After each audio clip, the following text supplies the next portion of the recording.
So you tend to get everything you get in the city just in a condensed version of it, that people commit crimes, people get divorced, people buy houses, people die and need their estates probated. So everything that happens in the city happens in rural areas, and lawyers are needed for that. So you tend to get a lot of the same stuff, but what happens is, because there's a lot fewer lawyers, is it's more difficult to specialize. That in the city you'll have lawyers with very specific practices.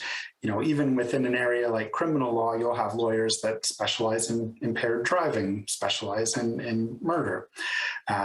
In family law, same thing. Some will specialize just in child protection. So you end up having to do a wider variety of work for people, and you tend to get a lot of problem solving stuff, that people will come in, this is the problem. Sometimes they won't even know if it's a legal problem or not, or if it's another kind of problem. And really you're looking at it and saying, well, is there something I can do using the legal skills that I've got? Or should I be referring you to a social worker or a government service or something else?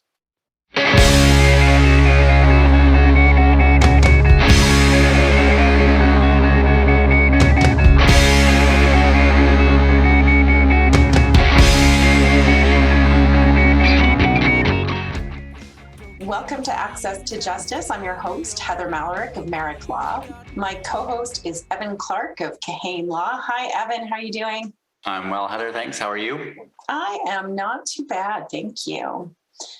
We are joined today, as always, but by our very special our very special guest, Kim McDonald of McDonald Advisory. Kim's a financial advisor and insurance advisor with Raymond James Ltd. We're a Canadian podcast with a mission to educate Canadians about the law. We interview experts in law, mental health, and finance, focusing on topics that create the greatest barriers to entry into the justice system. You can find us on YouTube, on our A2J podcast channel, and online at a2jpodcast.com. So today's guest, I'm very excited to introduce Chris Stolfa, who is joining us remotely via Zoom from beautiful Jasper, Alberta. Although actually, I guess I'm making an assumption that that's where you are today, Chris. Chris has been a lawyer for 14 years. I think that's right. And is a partner at McClellan Stolfa Reed with offices in Jasper, Hinton, and Edson. And he's here to talk to us today about access to justice in rural communities and smaller communities. So welcome, Chris. Hi. Hello, good to be here. How are you doing today? I'm doing well. Good. Did I miss anything in my introduction? No, that's who I am. Mm-hmm. As you say, I've been a lawyer for 14 years. I've always practiced in a rural community. I've never practiced in the city. So I was in Cold Lake, Alberta for about 6 years till 2012, and then moved to Jasper at that point. And currently I'm practicing and living in Jasper, but as you mentioned, also have offices outside of Jasper. So I've done a variety of work over the years, that when you're in a small town, you tend not to specialize as much as you do in the city. But over time, my practice has distilled down to mostly court work, so family law and civil litigation. Family law is about 60% of what I do. Civil litigation is about 30% of what I do. And there's about 10% of just miscellaneous, doing wills for people, the odd real estate deal, stuff like that. Oh, okay. Where to start? There's a lot of interesting questions. Kim, you look like you want to ask a question. I can tell. Well, I know somehow Heather and Chris know each other from the past, and I'm just dying to know how you guys met each other. Was Heather hiking on a mountain, and Chris was, had a legal booth set up? Like where?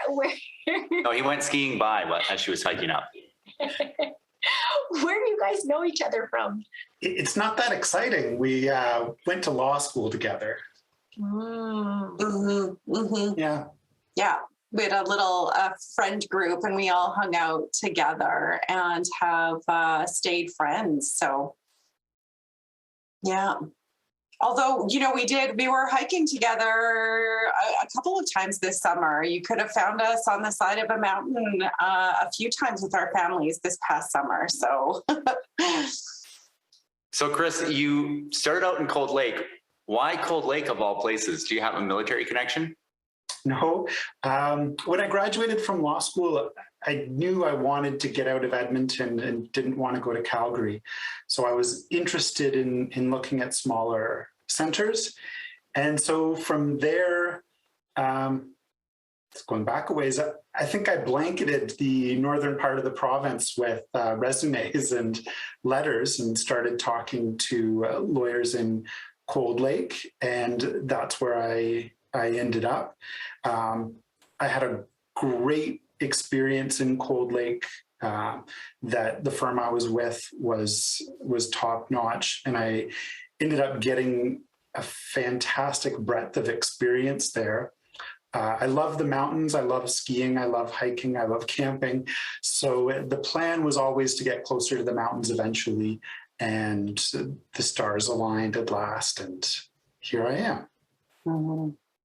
So how did you end up in Jasper instead of Banff? I think people, when they think mountains and skiing, they definitely, I think Banff tends to be where they go first. Jasper's kind of like an afterthought, maybe a hidden gem. But why did you end up in Jasper instead of Banff? Well, my in-laws live in Spruce Grove, and my wife said, I don't want to drive from Banff to Spruce Grove to visit my parents. And so here I am in Jasper. And that was the big consideration at that point. But Jasper is sort of a slower, more relaxed version of Banff. So I am quite happy that it turned out this way, that it's a little less busy and a little bit more relaxed, not as many crowds. So I've been quite happy. Mm-hmm.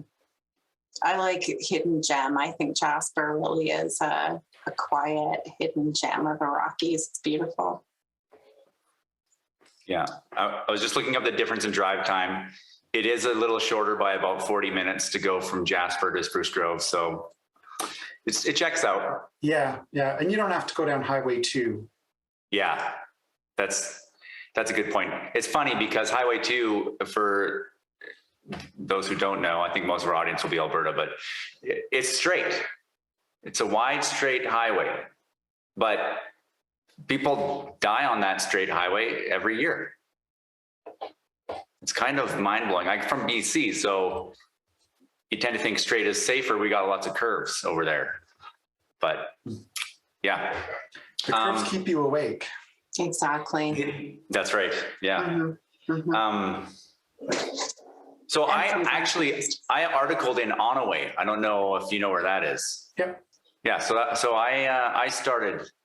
I was a summer student there, and then I articled there, and I worked there for a year or two.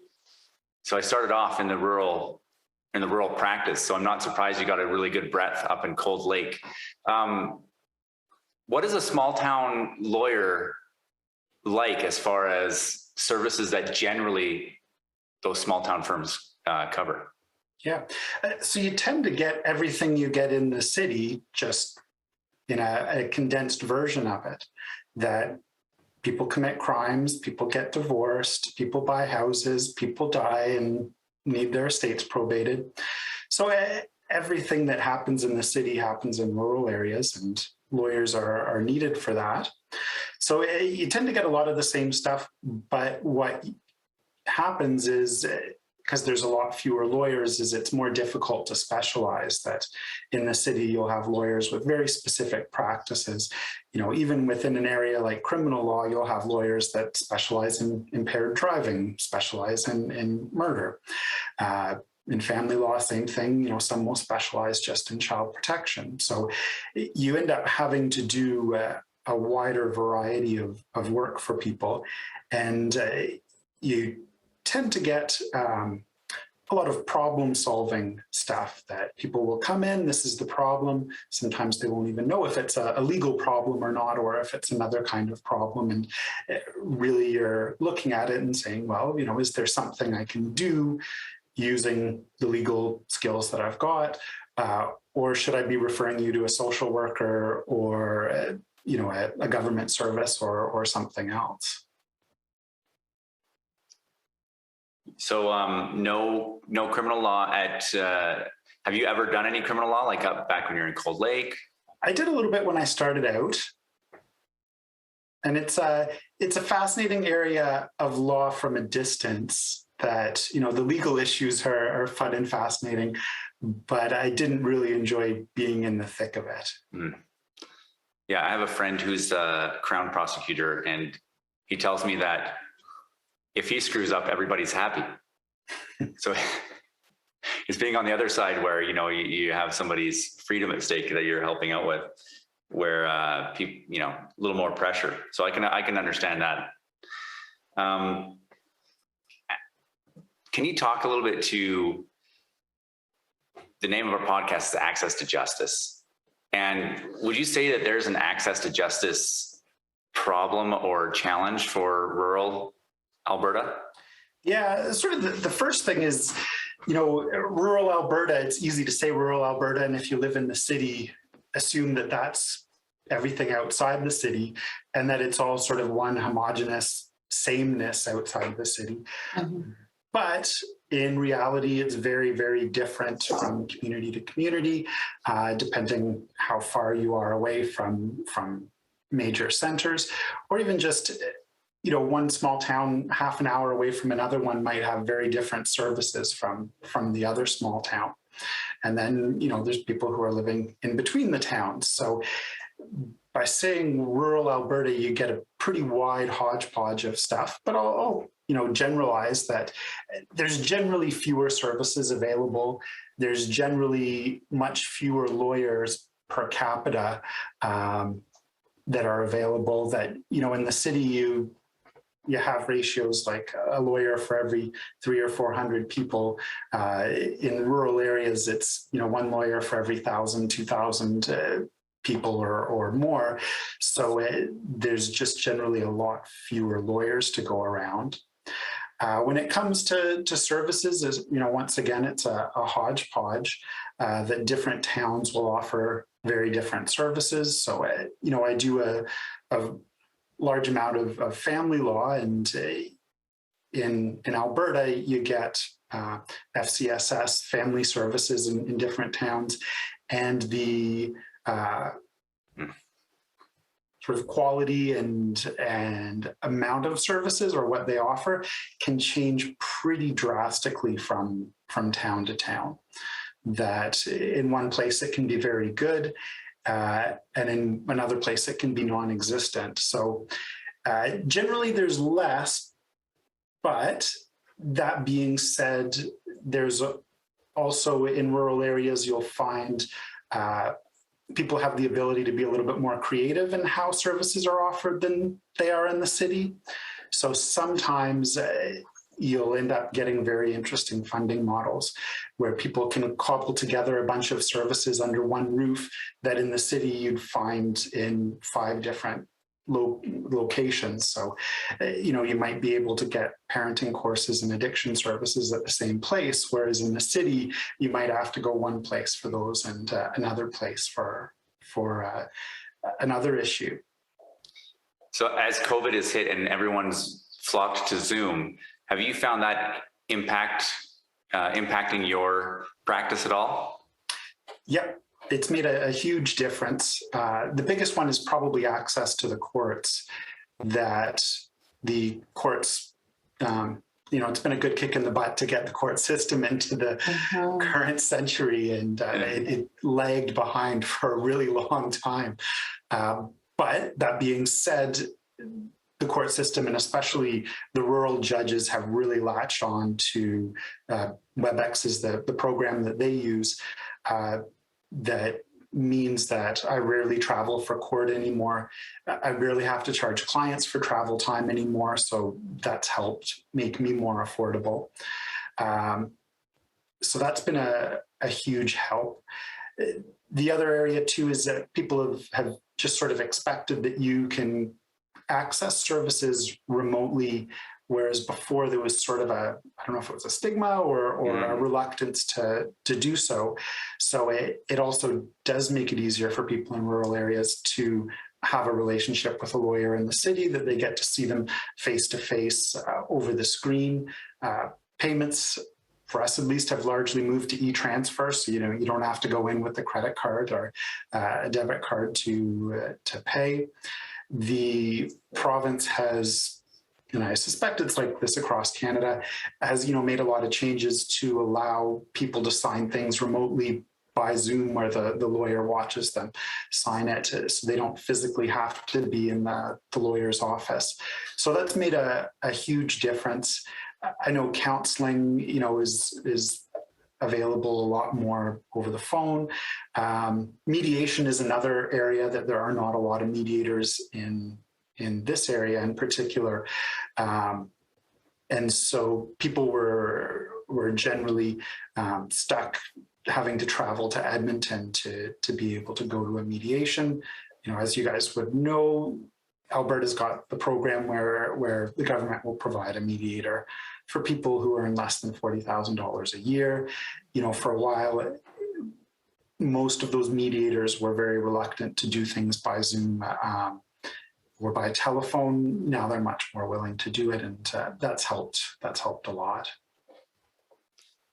Yeah, I'm glad to hear that. I know when I was in Onaway, like I don't know how far you'd have to, to get to Queen's Bench, I don't know what your closest Queen's Bench court is, but there's an Edmonton sitting point in Hinton. Okay. So it wasn't too bad. But if you wanted to do anything beyond a 20-minute appearance, you were having to go to Edmonton. Yeah, which is crazy, because what are they going to pay you, like 3-4 hours one way? Yeah. Yeah. So a lot of the time, it depends on the client. They end up frequently, you'd have to reduce the travel to make it affordable, or try and stack up, wait till you can stack up a meeting with somebody in Edmonton, or an appointment in Edmonton with a court appearance. Yeah. Yeah. Yeah. So I think that's a huge benefit that the courts moving to video conference has been for rural clients, for sure. Mm-hmm. Sorry, Kim, I cut you off there. I had an education interjection. So I know Chris had mentioned rural judges, and for a non-lawyer, we wouldn't think about this. We wouldn't think about judges being available in different, towns and cities. And, I'm kind of curious to know more about how big of a problem it is for people in rural communities having to travel to get access to a judge. Yeah, so it depends what level of court you're at. And so the province is fairly good with having provincial courts throughout the province. The big thing for divorce is you can't, or for family laws, you can't process your divorce through provincial court. So you are stuck with going to the city if you've got a divorce. Sometimes you can deal with a few small items in provincial court and then go to the city to finalize it. So that is an issue. Provincial court for civil problems, so small claims court, is you can deal with problems up to $50,000 in provincial court. But if your dispute is above that, then once again, you're looking at going to the city, to Edmonton from here, but there's other centers around the province to deal with disputes that are over $50,000. So the rural courts the provincial courts are once again very different from area to area, that you'll have different ones are busier than others. Generally, I think sometimes you can actually get things in front of a judge a lot quicker in rural areas, but it's very uneven and can change from month to month depending what's going on. You also tend to have fewer court sittings because there's fewer people. So family court and small claims court sit once a month in most rural towns. Sometimes it's twice a month. So that means if you've got a problem, you've got to wait at least 3 weeks to get in front of the court. And then if the matter needs to be adjourned, you're looking at adjourning it in 1 month increments. So that can create problems. That being said, sometimes the judges are very accommodating in terms of when they see there's something that needs to be dealt with quickly. They've got a lot more, generally a lot more flexibility and control over what happens in their courthouse, and can sometimes get things in much quicker than you would be able to in Edmonton, where they've got to follow a lot more procedures and there's not really much room to shoehorn something in that needs to be stuck in quicker. So it's a mixed bag. I have another question about, sorry, Heather, I interrupted you. I know you're going to say something, but this is like a non-lawyer thing again. So we know that there's like good judges and maybe judges that are a little bit more prickly or difficult. If you get a prickly, difficult one in a rural place, are they there forever and you just have to deal with it? Do they cycle out? Yeah, so they do rotate the rural judges around. So you tend to get, so we've got a judge who lives in Hinton, and so I probably appear in front of him about 60% of the time. And then 40% of the time, there's a pool of judges that wander around the rural part of the province. And, the judge that lives in Hinton gets sent to other rural parts of the province. So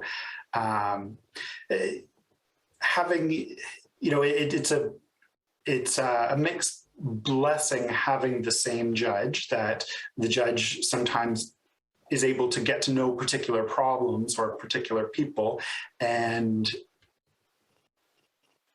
can't just sort of, slough it off on the next judge down the road, that, they've got to deal with it. And not that there's any judges in Edmonton that would ever do such a thing. And we'll sometimes be a little bit more invested in clearing up difficult cases than you might see otherwise. But if you have a client who doesn't like the judge, that sometimes they're just stuck with it, that there's not much that can be done about it. That's interesting, because sometimes clients ask me that. They say, well, are we going to have that next judge next time, right? And you can't. I mean, I know you probably can't guarantee that either, but there might be some benefit to having some continuity to be appearing for a second time before someone who kind of knows what's come before them, and without having to go through everything again. Yeah. The flip side of it too is you do end up in situations where the judge has to say, I can't deal with this matter because I've, dealt with this person in a business context before, or I know their family, or, there's some reason why I'm too close to this situation. So that does come up from time to time, but mostly it's not a big issue. That makes me think of a question that I have is, do you get conflicted out of matters very often? So for our listeners in non-legal speak, a lawyer can't act for both sides of a legal problem. So that means that, you're going to need two lawyers in most contested kind of things, or where there's an argument about things. So do you find that because there's a smaller pool of lawyers that you have to say, no, I'm sorry, I can't take your case maybe more often than you'd like to, or does that present a challenge for people looking for a lawyer? Yeah, that definitely presents a challenge for people looking for a lawyer. In terms of the lawyers, just use family law as an example. I'm the only lawyer in Jasper practicing in family law right now. There's 2 in Hinton. One works with me in my firm, so I can't act against that lawyer. Right. There's no lawyers in Edson practicing family law right now. And then you're looking at Spruce Grove, Stony Plain, Edmonton at that point. So it can definitely be an issue. And that's where the, what I was talking about earlier with Zoom being used much more often is quite helpful for people looking to get a lawyer who's potentially further away. I think I'm hoping that we'll see that paradigm shift more and more to the point where people care less about where their lawyer is located and more about finding the right fit for them. To that end, Chris, I mean, there's no reason you can't represent clients in Edmonton. I've represented clients, even though I'm based in Edmonton, I represent clients in Grand Prairie, Edson, Fort McMurray, Manitoba, all over the place. Yeah. My question is do you see any advantage to using a city lawyer, quote unquote, over a rural lawyer, or vice versa? Or is there like some pros and cons? Yeah, so there's definitely pros and cons. One of the big advantages of having somebody in your community is that they'll understand the details and the background of what's going on. So, if the child, say one of the children's having a problem at school, the lawyer in that community would know that school and maybe know ways to get around that problem, or can suggest, this is the person you need to talk to at the school to get around that. When people say, they're moving to this place, my ex wants to move to this town, where it is and how far apart it is, and if it's going to be a problem or not. Being in the location, you're also in a much better situation to say, this is the person at Community Outreach Services, this is the social worker you should go talk to, here's their number, go talk to them, they can help you out. So that's some of the pros of having a lawyer that's closer. One of the pros of having a lawyer that's farther is sometimes people like to have a level of anonymity with their legal problems, that sometimes it's very personal stuff, and they're more comfortable talking to somebody that they're not going to run into in the grocery store. There are files where things are pretty ugly and acrimonious where, I've said, look, you need somebody who's more detached from this situation, who's not going to run into the kids on the street or you or your ex on the street. So sometimes there is an advantage to having somebody who doesn't know quite as much or isn't as close to the situation. Yeah, that's a good point. I didn't really think about that, because even when I was practicing in Nonaway, I was not living in Nonaway. So I could you could see that where it might get awkward sometimes, where you're just out doing your normal thing and then you're not being a lawyer, you're just being a person. And then you see, somebody on the other side of a file from you who doesn't like how things are going or whatever. Yeah, being in a small town, as a lawyer, your reputation is everything, but in a small town, it definitely more so that if you're a jerk on a file, that person might, you might be dealing with that person, in a week when you need your car repaired or something like that. So there's a very strong incentive to act with integrity, even if you're in a difficult situation. You want to be fair and be seen as being fair. There's a trend being talked about right now, a lot of talk about it around Vancouver, where people are able to work over Zoom or remotely, and they're leaving the Vancouver metro to go to smaller towns and are able to take on different jobs because of that. So I'm kind of wondering if maybe more lawyers would consider moving to rural places now that they can work a little bit more remotely. Maybe you could get yourself an Edson lawyer. Yeah, that would be quite nice if more lawyers move to small communities and could have a balance between, clients in the city that they used to have and take on some rural clients as well to be able to help out people in rural areas more. That would be quite nice to see. I've not seen that trend happen. We're a slow moving demographic, lawyers. Yes.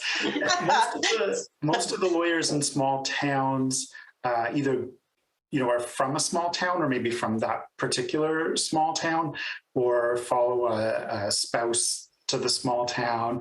There's something about going to the big city for law school that sucks people into bigger centers, and then it seems to be hard to leave. You see the same thing with doctors and accountants as well, that there's persistent problems with physician recruitment in rural areas. And I don't know the numbers for accountants, but I'd suspect that there's definitely fewer per capita in the rural areas than there is in the city.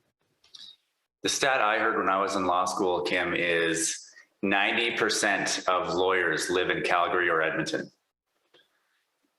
So that's half the population of the province. And then 10% of the lawyers are servicing the other 50%.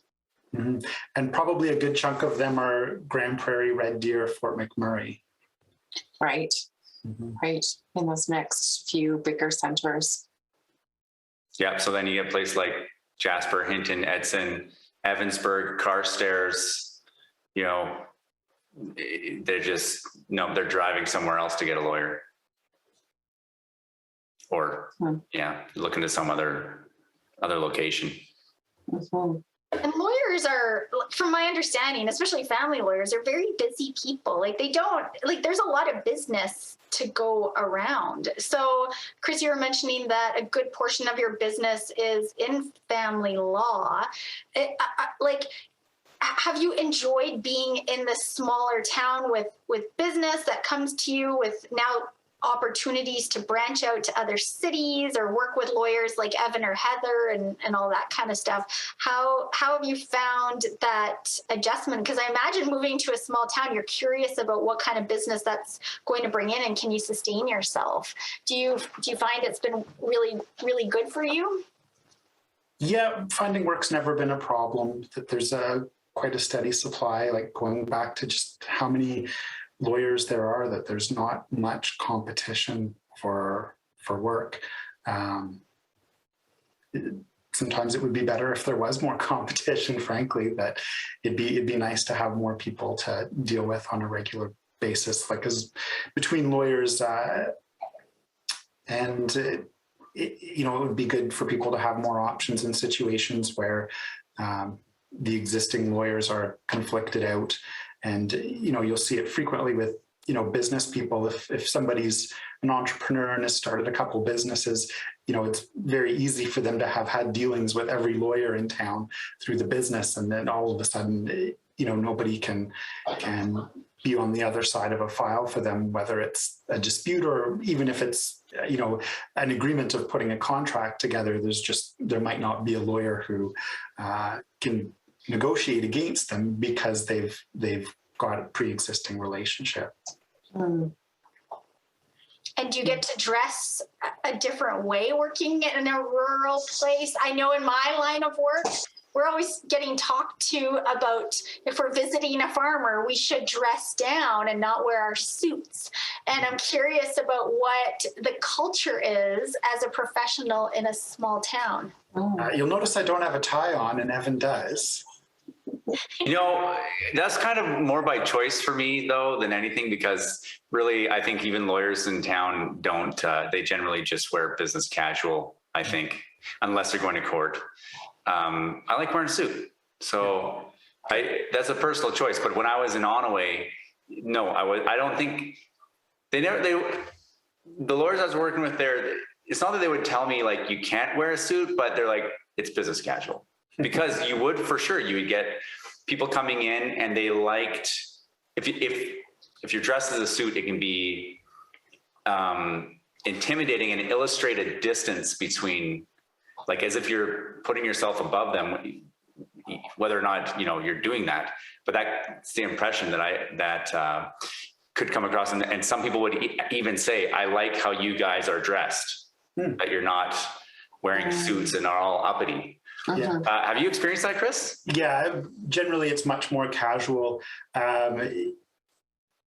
When I am appearing in court, whether it's virtually or personally, in person, if you go for coffee after, people make comments of, "Oh, it's court day today. I see you're wearing a suit." So it's not expected that you're wearing a suit all the time. That it's generally expected that things are much more casual.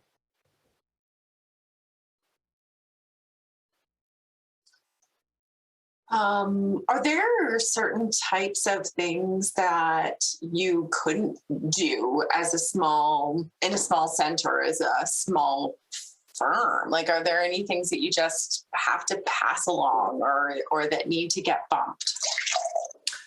Yeah, most definitely. From time to time, things will come up where it does need somebody who specializes. So, let's use bankruptcy as an example.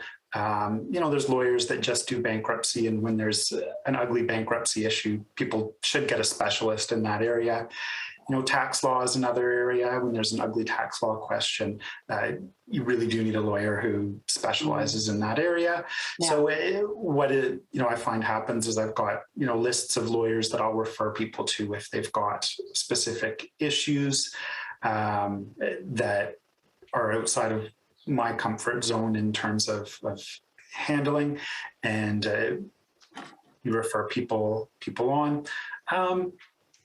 Every once in a while something will come along where just time-wise it's not feasible for me to take it on, and so you just refer it to somebody else. Sometimes that's somebody else local. Sometimes it's, you should go to a firm in the city that has a team to be able to devote to this.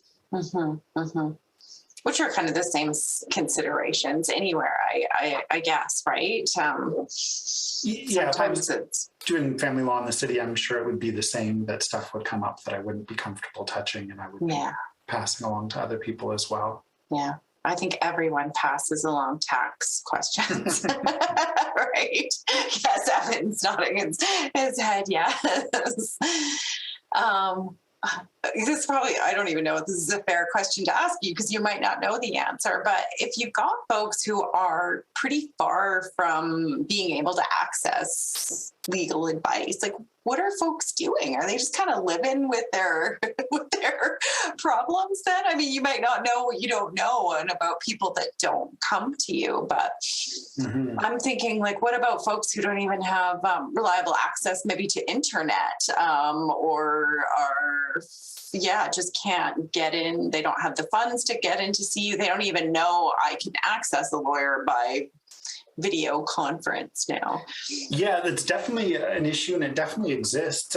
I can't really say what it's like in rural areas versus the city, because I've not practiced in the city. So I'm sure you see the same thing in the city where people might not have the money to hire a lawyer, and so their problem just sort of festers on, or their life is so crazy with kids that they don't have time to deal with it properly, and so it just festers on. So you do see it from time to time.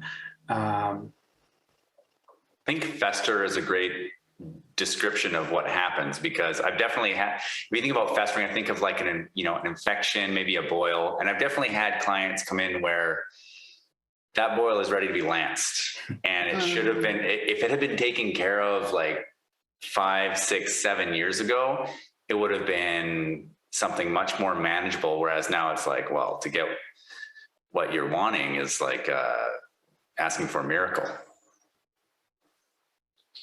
Do you see that often? I guess that's kind of what Heather is asking is, does that happen more often in rural? I mean, is a rural internet provider out there ExploreNet?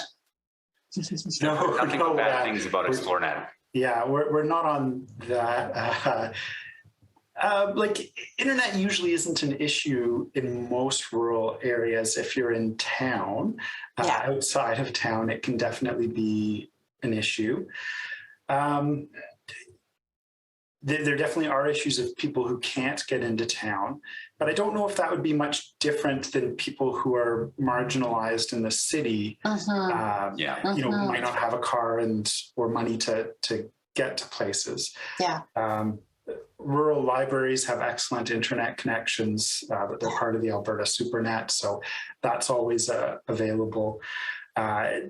There's generally FCSS or some version of it. It's Community Outreach Services in Jasper, where they can help people, connect people to the services that they need. Whether that's just getting on the internet to access forms or search things, or I've had social workers help people come to my office, set up the appointments for people, help them put together the information that they need to bring into my office. So the services are available. Sometimes they're a little bit more difficult to find, and it's not always obvious sort of who the knowledge keeper is. In some communities, it might be a librarian that's the perfect person to go to, who can plug you into all the services in town. In another town, it might be a social worker.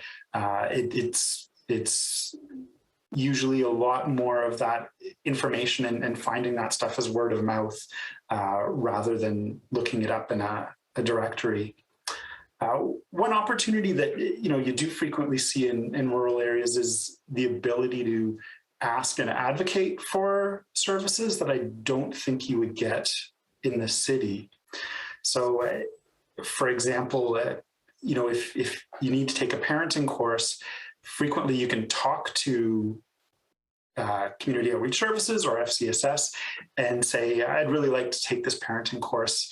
And they're usually very happy to hear this is what people want, and will bend over backwards to make it happen, especially if you can find a couple other people who are looking for the same services.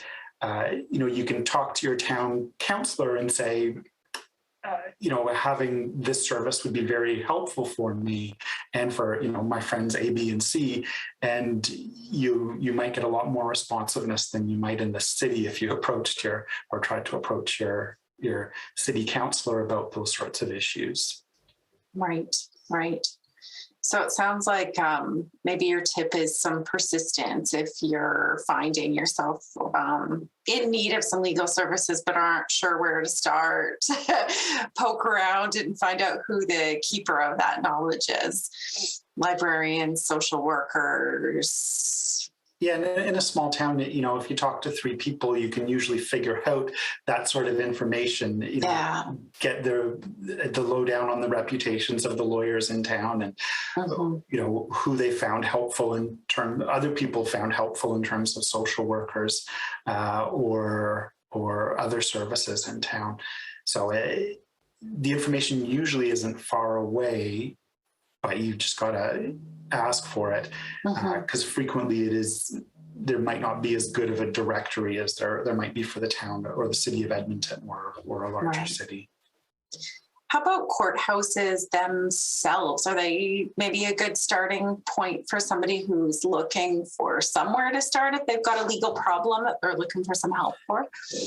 They were. Unfortunately, there's been cutbacks over the last year or so, that the courthouse used to have court liaison workers who would help people fill out basic family forms and other basic court forms that are unfortunately getting phased out. And hopefully they won't get phased out entirely. But that is quite unfortunate. Native counseling services is available in most rural areas in the province, and they can help out with filling out court forms, giving information about basic process, and sometimes do some of the basic talking for somebody in court. They're not lawyers, so they can't give legal advice, but they can get people a good ways of the way. Duty counsel is available for criminal issues. We don't have family duty counsel out here, so but there is always duty counsel on criminal days to deal with criminal issues. And so for people who don't know, duty counsel's job is to talk to people who don't have lawyers in the courthouse, explain to them what the process is and how it works, and can do some basic talking for them to the judge. So if the matter is just getting adjourned, they can do the talking for the person rather than them having to stumble through it in front of the judge themselves. Okay, yeah, that's good to know. I'm worried, Definitely.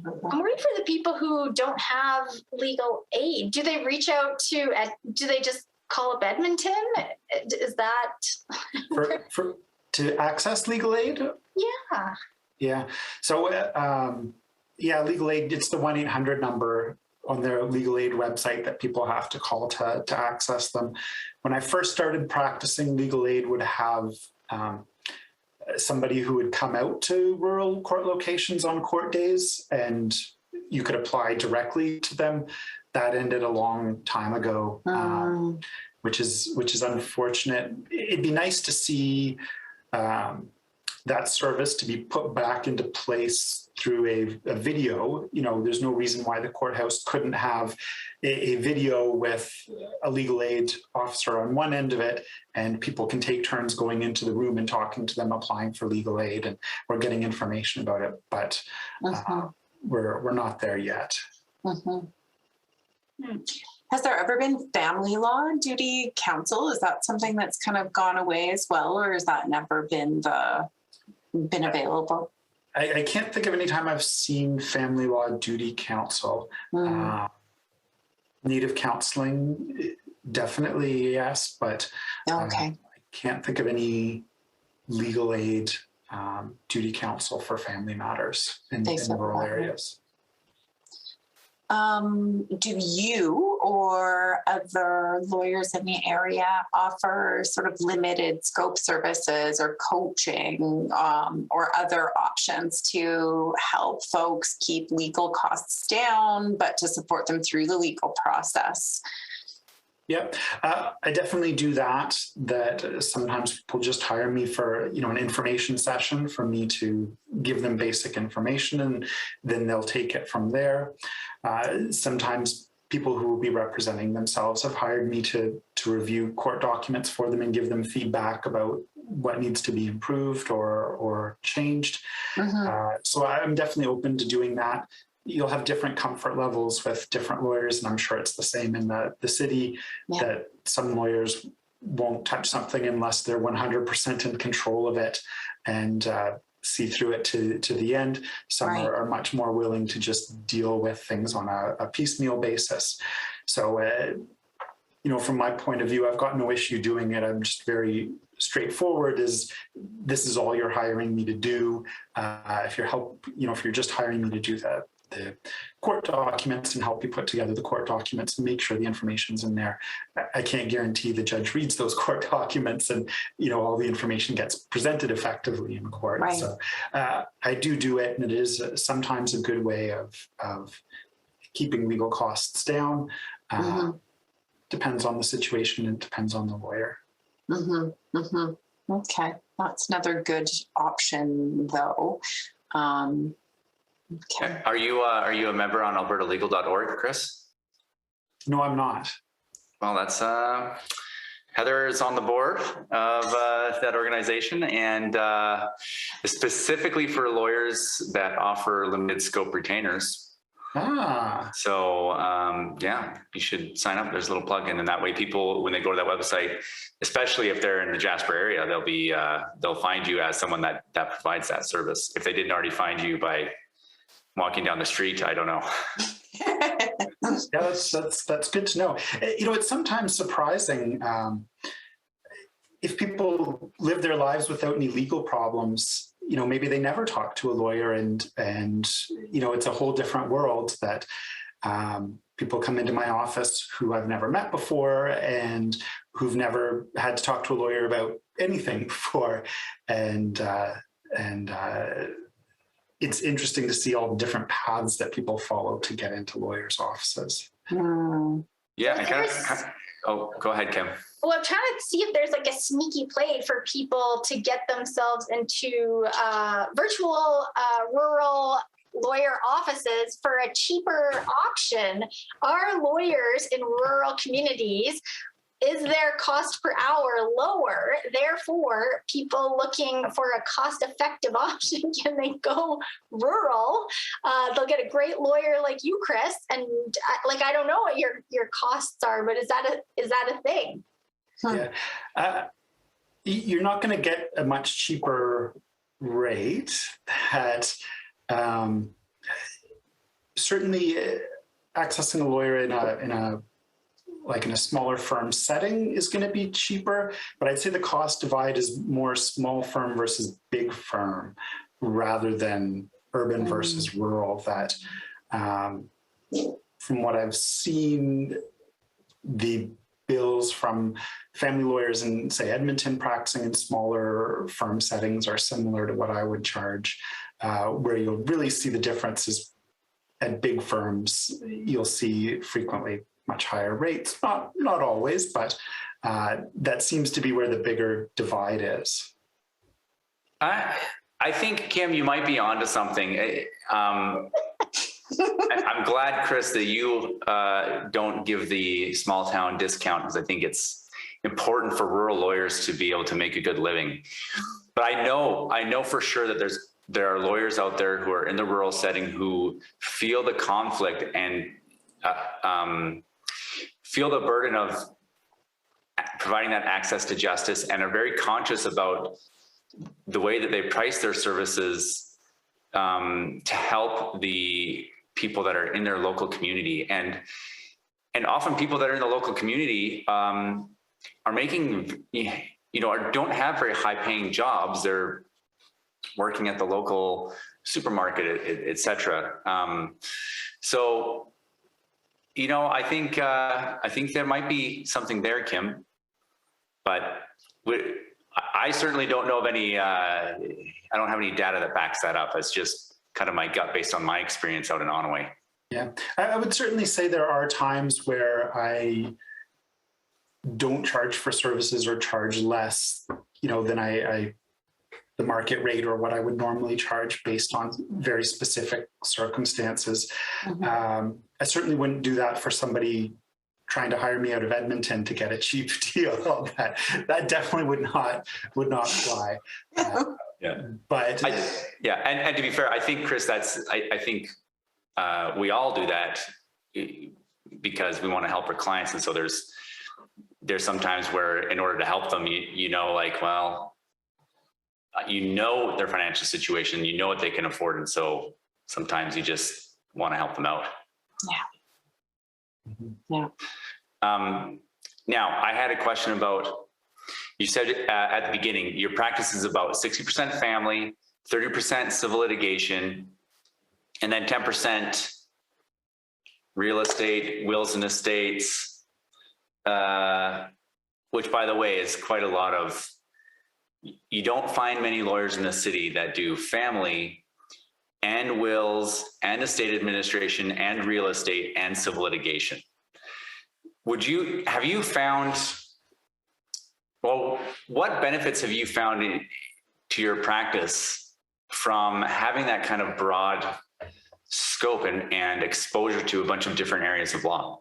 Yeah, it's very helpful knowing how the different pieces work together. So understanding how the will works and estate administration works help a lot in the family law context.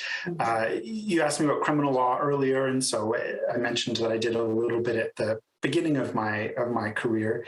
And the way things work out here is I end up sitting through criminal court from time to time when I've got to deal with a family matter urgently.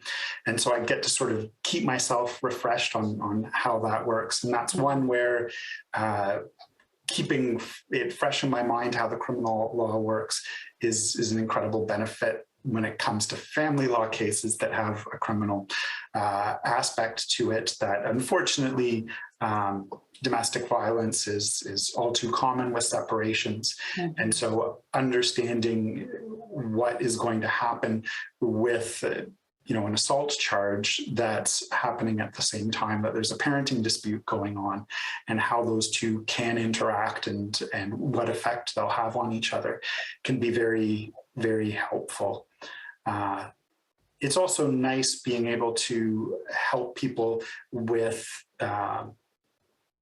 everything at once. So, they separate, the house is getting transferred or sold, being able to help them with all the aspects. So they're not having to go to 3 different lawyers to get things sorted out. Or, I work with lawyers who generally do different areas of law than me. So being able to refer them to somebody in the firm who can then do the work. And if there's any questions, I can work with them to make sure that we're not working at cross purposes or operating in ignorance of what's going on with the family matter. Mm-hmm. It almost seems like you should charge more per hour for a convenience factor. Thank you, Kim. I think that's very valuable. Get your will done, get your title changed, get your divorce, all with one guy. There should be a surcharge on that kind of service. Yeah, a fuel surcharge so that they would have to pay on the fuel to drive into the next town to get that a lawyer. So what about independent legal advice? I know this is a thing. I'm not an expert in the law in any way, shape, or form.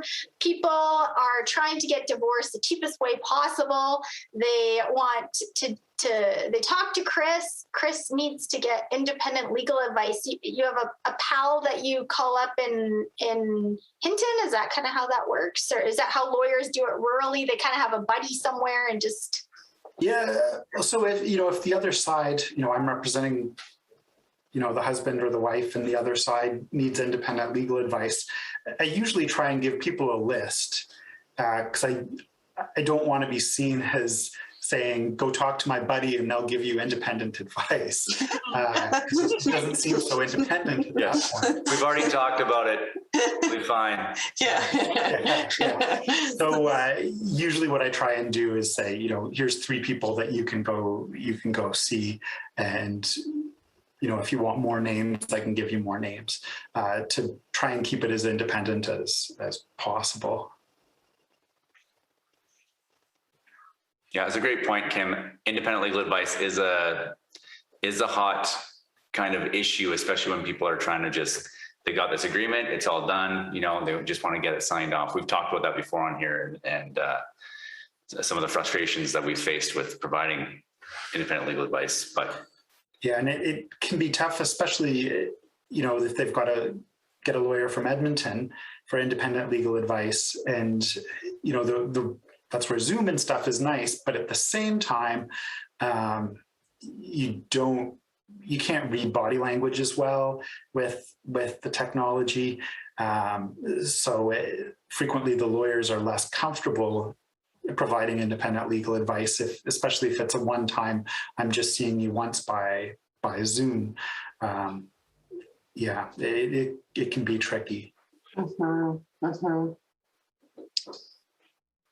Do you have any tips for clients appearing by Zoom, meeting with lawyers?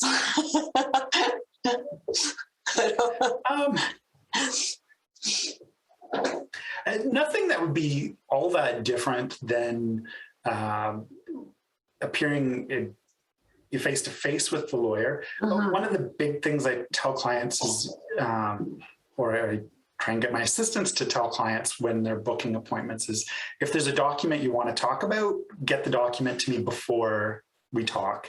And that's whether we're doing it in person, because you don't want to pay me to sit there and read a document in front of you. And same with if you're doing it remotely, it's even more important that that email gets documented, gets sent over beforehand so that you've got a chance to look at it. That would be the biggest one. The other is make sure you're in a suitable place to have a meeting with your lawyer. The grocery store checkout line is not a suitable place to be discussing sensitive information. Just Starbucks or McDonald's because they have free Wi-Fi. Yeah, exactly. So make sure you're at a suitable location. And that can be difficult. Sometimes people, have to work 9 to 5, Monday to Friday. And so, they've got to take it during their coffee break or lunch break or something like that. Yeah. So it can be difficult, but trying to find a place where you've got some privacy. Also, it's very good, a place where you can take notes, because there's frequently things that I'm asking people to do or that is important that they need to remember, and taking notes is always very helpful. So get all the information to the lawyer before the meeting, and then make sure you've got a quiet place. Another one, this is sort of a pet peeve, is make sure you get the information to the lawyer in a way that's easy to read. So I'm sure you guys have gotten screenshots of texts or pictures of legal documents with densely packed text that is really difficult to read.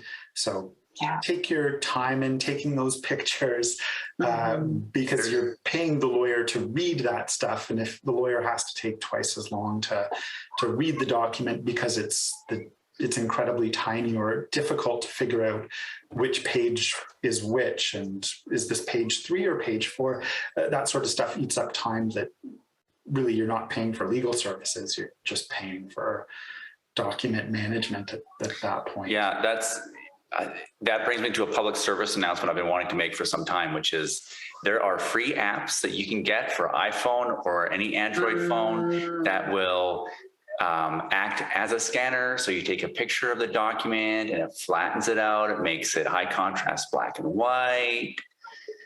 Please, if you're going to take a picture with your phone, just use one of those apps, because it's so, it can be time consuming, and to convert it into like a readable fashion. And sometimes the lawyer has to do it because the assistant may not have the skills to deal with some complex, like fixing of documents. And then you're paying for that. And also, Chris, another thing I like that you said was getting the documents beforehand.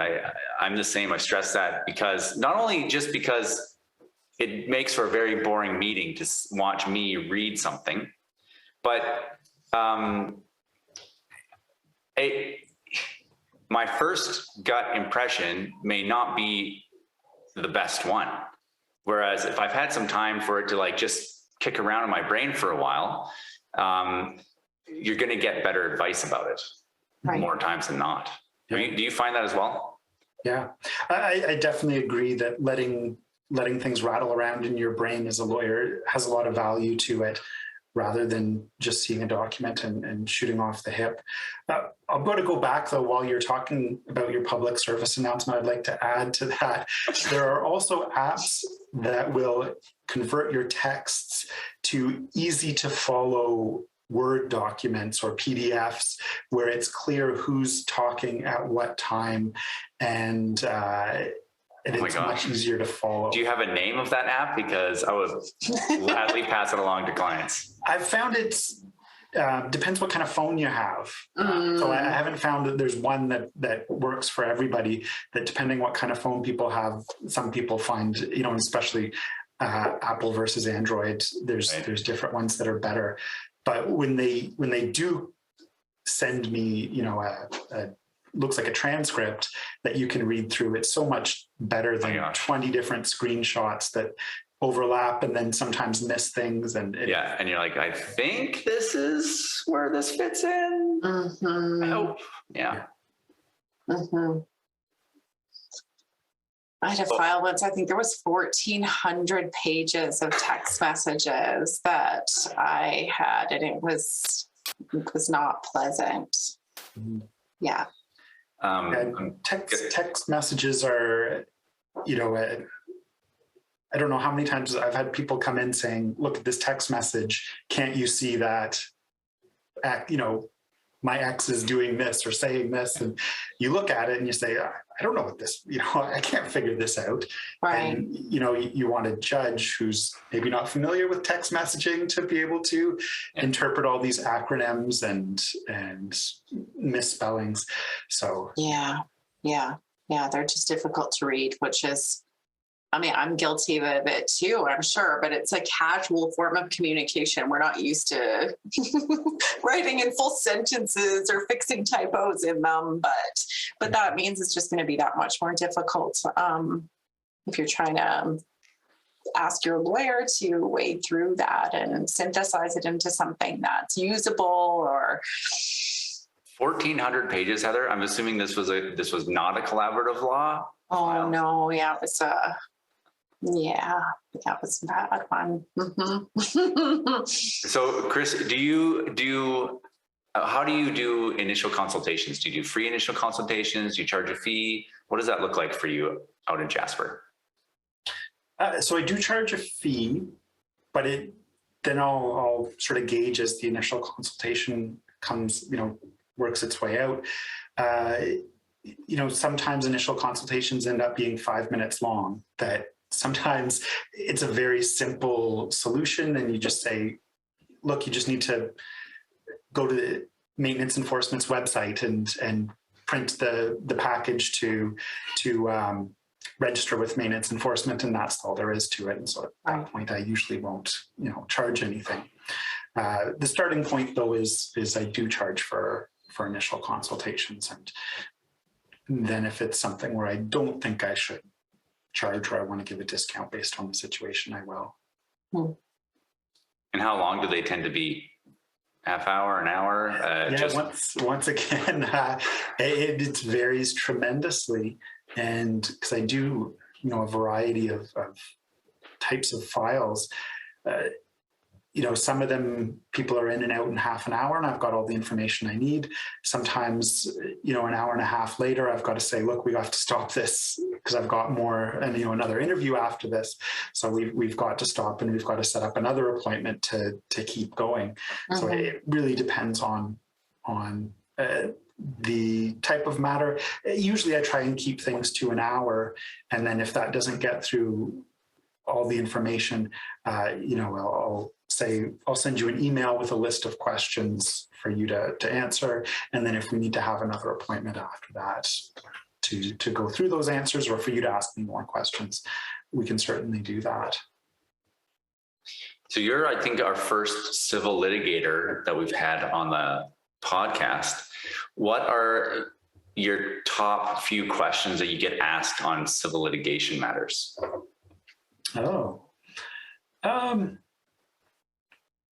Do I have a case is probably usually the first one.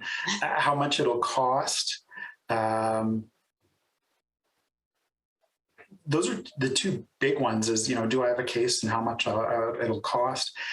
Usually a big part of an initial consultation for civil litigation is the cost benefit analysis of, is it worthwhile pursuing this? Especially when you're looking at small claims court, that, frequently I'll look at it and I'll say, you've got a strong case, but you're going to pay me more money than you're going to get out of it. And it's not worthwhile to hire me for that reason. So frequently the cost benefit analysis is the most important part. If it's a more complicated case, then sometimes you're going to need to provide me with a list of documents so I can look through and then give you some advice on how strong your case is and whether it's worthwhile. But with civil litigation, a big part of the first phase of opening a file and deciding whether to move forward is how much might it cost and what are you likely to see out of this at the end of the day. So it's different than family law in that way.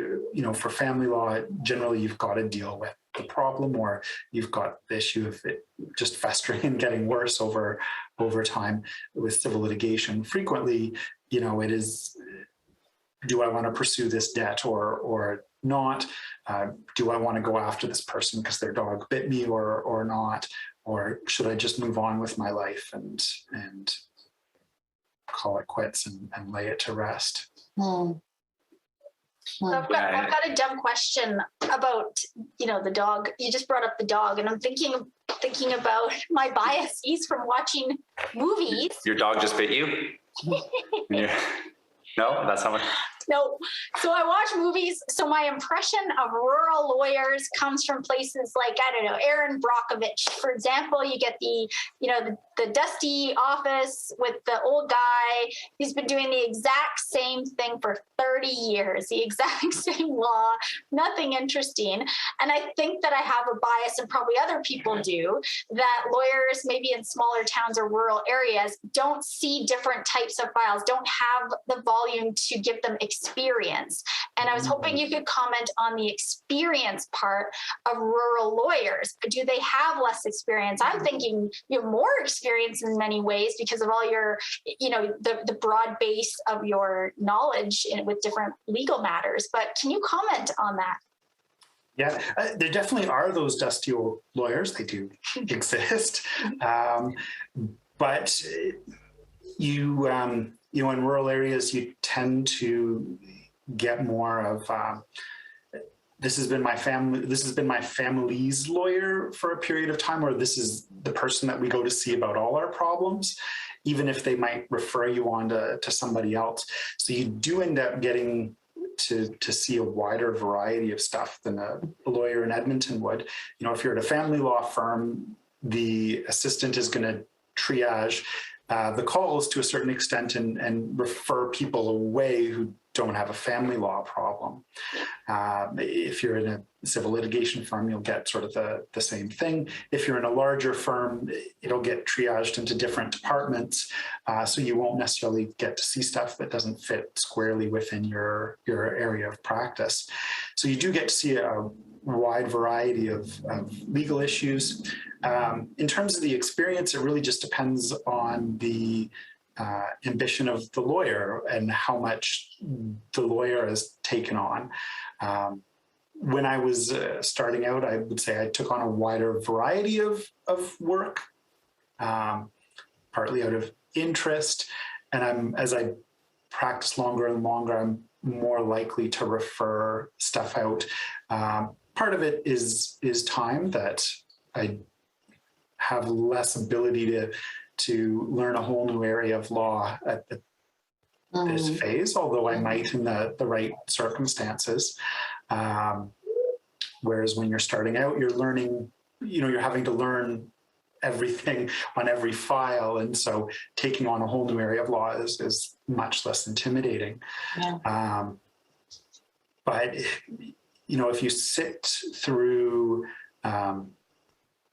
chambers in rural areas, you'll see a wide variety of stuff, and you'll see the rural lawyers representing people in a pretty wide variety of circumstances. So it really depends on the personal lawyer's comfort level and what they've chosen to do, and whether they've chosen to limit their practice or not. Yeah, Chris, your office looks very clean. And you look pretty young, so obviously you're breaking that stereotype immediately. That's funny, Kim, that that stereotype exists, because what we're hearing from Chris is kind of the opposite, right? Like that the small town lawyer actually does a whole lot of things that the big city lawyer gets kind of narrowed and more the more they practice. Yeah.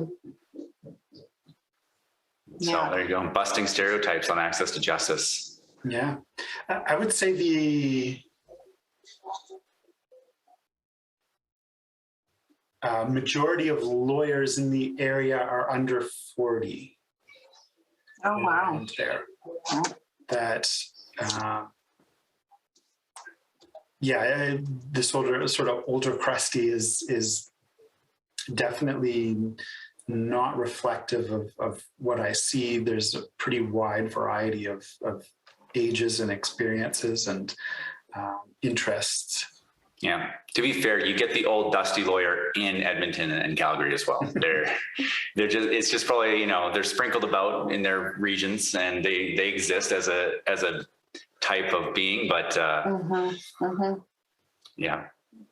I've inherited at least one corporate client from one of the old Dusties, which I could tell immediately upon receiving the file. I was like, ooh. But I'm sure he was good friends with that client. Well, Chris, you had a list. Is there anything on your list that we haven't covered that you wanted to get off your chest?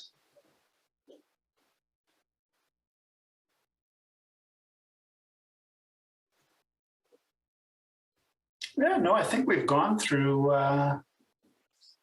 everything I thought to talk about. So there's nothing else from my perspective. I've enjoyed my time on the podcast, and thank you very much for having me. Yeah, so I think I speak for all of us when I say it's been our pleasure. Absolutely. Yeah. Heather, do you have anything else you wanted to drill Chris? And try to think of it, I know that you guys have been hiking, think of it from this perspective of, things about Chris that we don't, that may be interesting that to share with the world, that you're just hoarding to yourself because you already know the answer. I'll never tell. Thank you, Heather. We've been friends long enough, and I want to keep it that way. No, I'm just kidding.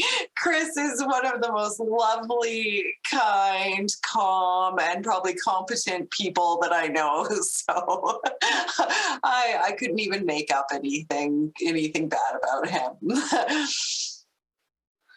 Kim? Well, I know that if I'm ever in Jasper and I need a buddy to ski with, I know it's just a phone call away, and Chris can light it up with me. So that's a double benefit of this podcast today. But I do appreciate the interesting sort of dive into the rural communities, because this isn't a topic that we've touched on at all. So thank you so much. Well, let's back up for a second there, because I don't think we talked really much about that on the podcast, Kim. That Kim's other nickname is Mad Dog. That's from her ski racing days, where she was a little very light but very fast, which is a rare combination of skier. Lightning bolt down the slopes in her younger days. And Chris also did racing as well. Is that right, Chris? A little bit, and I coach currently. Well, it's summertime now, but I coach on the ski team as well on weekends. So one of the nice things about being in a rural community, that you've got access to that kind of stuff. Nice. So there you go. If you're looking for ski lessons in Jasper as well, Chris is your man. If you're looking to get beat down the slopes, Mad Dog's your woman. I might be coming to look for some office space in Jasper sometime soon. So, all right. Well, I think the best summary is if you need help, there's help out there. You might have to dig a little harder and look a little further afield, ask questions of everybody that you know, from the grocery store to the library, but there is help out there no matter where you're located in Alberta. Thanks again for coming on the podcast, Chris. It's been an absolute pleasure. Thank you. This has been another episode of Access to Justice. Thanks for listening or watching, however you've found us today. If you have any questions you'd like us to address on a future episode of the podcast, please send an email to accesstojustice@podcast@gmail.com, and we'll do our best to get you an answer on an upcoming episode. Thank you. Bye-bye. Any information in this video is general information only and is not, nor is it intended to be, legal advice.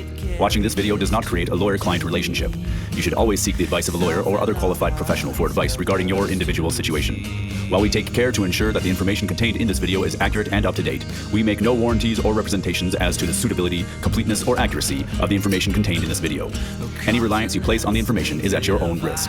Kahane Law Office, Merrick Law, Heather Malarick Professional Corporation, Evan Clark Professional Corporation, Evan Clark, Heather Malarick, and any guests hosts will not be responsible nor liable in any way for any content, including but not limited to any errors or omissions in the content, or for any loss or damage of any kind incurred as a result of any content communicated in this video, whether by Evan Clark, Heather Malarick, or by a third party. Kim McDonald is a financial advisor with Raymond James Limited. Information provided is not a solicitation, and although obtained from sources considered reliable, is not guaranteed. The view and opinions contained in this media are those of Kim McDonald, not Raymond James Limited. Securities-related products and services are offered through Raymond James Limited, member Canadian Investor Protection Fund. Insurance products and services are offered through Raymond James Financial Planning Limited, which is not a member Canadian Investor Protection Fund. Raymond James advisors are not tax advisors, and we recommend that clients seek independent advice from a professional advisor on tax-related matters.